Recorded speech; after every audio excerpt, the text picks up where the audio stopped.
ससुराल में वह पहली सुबह मुझे आज भी याद है। कितनी घबराकर मैं उठी थी, यह सोचती हुई कि कहीं देर ना हो जाए। सब न जाने मेरे बारे में क्या सोचेंगे।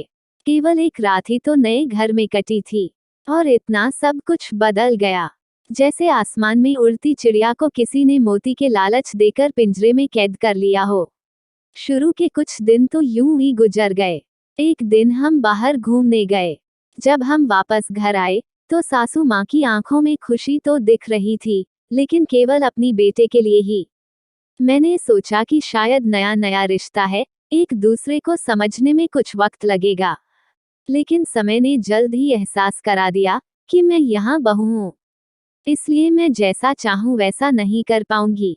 कुछ कायदा और मर्यादा है जिसका मुझे पालन करना होगा, जैसे कि धीरे धीरे बात करना, धीरे से हंसना, सबके खाने के बाद खाना खाना। यह सब आदतें मुझे अपने आप आ गई। माँ से भी बात कम होने लगी, जिसकी वजह से मुझे पीहर की याद आने लगी। ससुराल में पूछने पर कहा गया कि अभी नहीं, कुछ दिन के बाद जाना। जिस पति ने शादी के समय कहा था कि आपकी बेटी पास में ही तो है, कभी भी आ जाया करेगी, उसके भी सुर बदल गए। अब मुझे धीरे धीरे यह समझ में आ गया था कि शादी कोई बच्चों का खेल नहीं है। इसमें केवल घर नहीं बदलता, पूरी जिंदगी बदल जाती है। अब मैं कभी भी उठकर अपने पीहर नहीं जा सकती, यहाँ तक कि पीहर वालों को भी मुझसे मिलने के लिए पूछकर आना पड़ता है। पीहर में जोर जोर का हंसना, कभी भी कहीं भी चला जाना, रसोई में से कुछ भी उठाकर खा लेना, अपनी मर्जी का करना, यह सब यादें बनकर रह गई। अब मुझे समझ में आने लगा था कि क्यों विदाई के वक्त सभी लोग मुझे गले लगाकर रो रहे थे।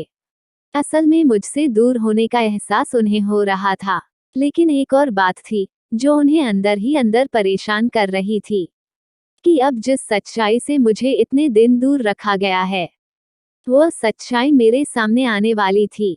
पापा का यह झूठ कि मैं उनकी बेटी नहीं, बेटा हूँ, अब और दिन नहीं छुप पाएगा, जो कि उनकी सबसे बड़ी चिंता थी, कि अब उनका बेटा, जिसको कभी भी बेटी होने का एहसास नहीं कराया था, जीवन के इतने बड़े सच से सामना करने जा रही थी। वही माँ को भी चिंता सता रही थी कि उनकी बेटी अभी तक कोई एक काम भी नहीं किया करती थी, अब वो पूरे परिवार की जिम्मेदारी कैसे उठाएगी। सभी लोग मेरे इस विदाई और पराये होने का दर्द जान रहे थे, सिवाय मेरे, इसीलिए वह सभी लोग रो रहे थे। आज मुझे समझ आ गया कि उनका रोना गलत नहीं था। यह हमारे समाज का नियम ही है कि एक बार बेटी डोली में विदा हो गई तो वह उस घर के लिए केवल मेहमान ही बनकर रह जाती है। फिर कोई चाहे कितना क्यों ना कह ले कि यह घर आज भी उसी का है, सच तो यह है कि अब वह कभी भी यूं ही अपनी पीहर नहीं जा सकती। चाहे कितना भी समस्या और परेशानी क्यों ना आ जाए, मुझे ही हल करना है, हंसते हुए या गम छुपाते हुए। आशा करती हूँ कि आप सभी को कहानी पसंद आए हो तो लाइक और सब्सक्राइब करें।